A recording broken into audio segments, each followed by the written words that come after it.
Welcome back to the channel and welcome back to AET Motorsport. I know it's been a little while since we've done this. Behind me is Scott from the Vehicle Wrapping Centre's ST200.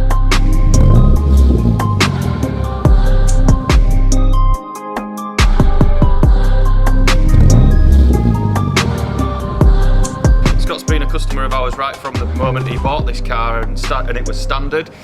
He's built it up over time up to Stage 2 Pro. The last couple of things that we needed to do on the car before putting it on the dyno were fit the Voodoo Big Boost Pipe kit, install a Turbo Smart actuator and fit an ITG crossover pipe. So today we're going to fit all those bits, then we're going to put it on the dyno, run it on the Stage 2 Pro software and adjust the actuator accordingly to meet the target boost pressure. We'll touch on, when we get to the dyno cell, we'll touch on the reason behind wanting to remove the OEM actuator and replace it with a Turbo Smart one, so that you guys understand what the benefit is. Nearly got stung.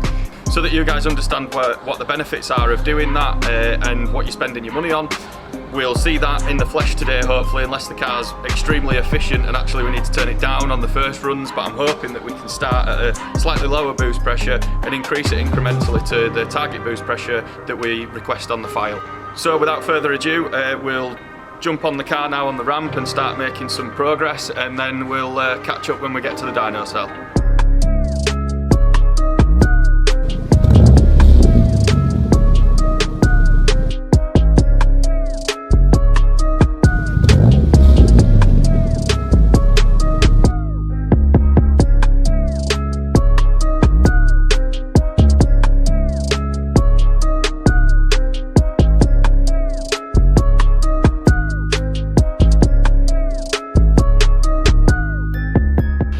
Right, we're in the dyno cell now.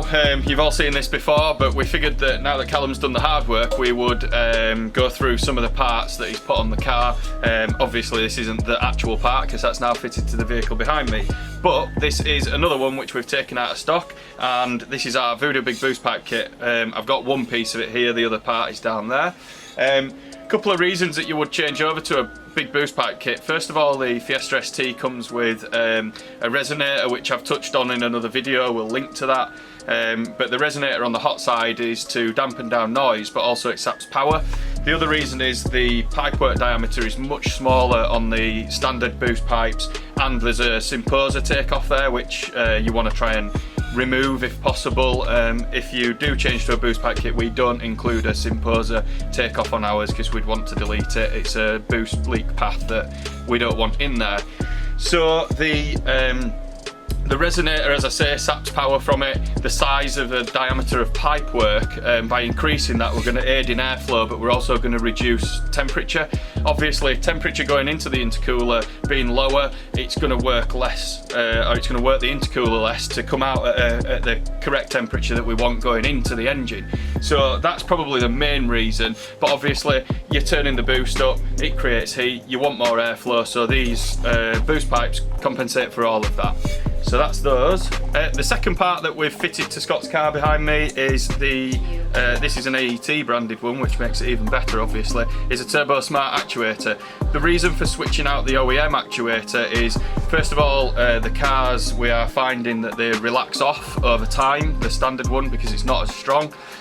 So by replacing it to this, not only can we change the spring set inside to match the software that we're trying and the boost pressure that we're trying to achieve, but if we need to, we can, hopefully you can see it here, we can increase the preload or decrease the preload, which in turn gives you a little bit more boost pressure or a little bit less. So essentially we can fine tune what we're looking for. So overall, on any car that you're going to Stage 2 Pro on, the stock actuator after about 1.4 to 1.5 bar, it starts to just struggle a little bit, especially if the car is getting some miles on it and the original is starting to relax off. So really, the Stage 2 profile is still a good upgrade, but it's certainly something that benefits from running an aftermarket actuator, and I'm sure that all the other software out there would benefit the same. It's just that I've not used anybody else's, so we only know from our software. So this is all fitted onto Scott's car. Callum's about to fit it up onto the dyno, and at that point he'll run it up, see where we're at, data log the boost pressure along with some other things, and then from there he'll start making adjustments to the actuator preload, either turning it up a little bit more if we're not quite meeting target boost pressure, or he'll relax it off just a little bit if we've gone too tight.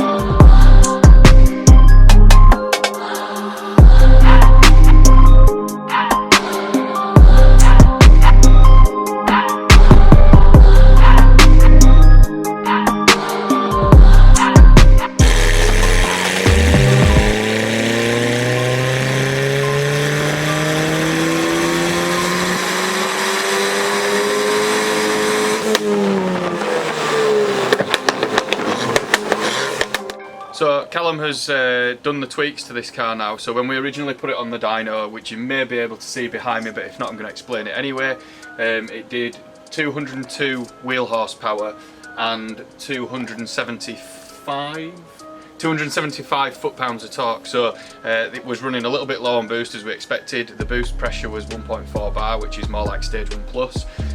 By switching over to this and then being able to tweak it up to where we wanted it to be, we've managed to get the power up to just short of 210 wheel horsepower and 290 foot-pounds of torque. Now, we think there's probably a little bit more to come from the car. It looks like it might need a set of plugs. We haven't got time to do that today, so we're going to bring him back and put those in at a later date and re-dyno it. But essentially that is within 5 horsepower of where I would hope it was going to be.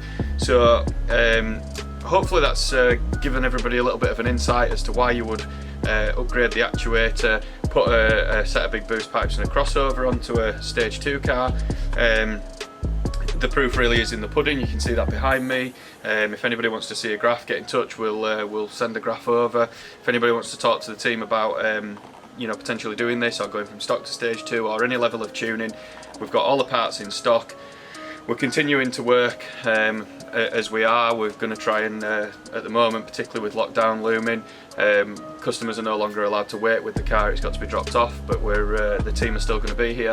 So yeah, like and subscribe to the channel, follow us on Facebook, all the different social platforms, Instagram and whatnot. And if there's anything that you want to see video wise, drop us a comment, drop us a message, whatever, and we'll try and react if we can.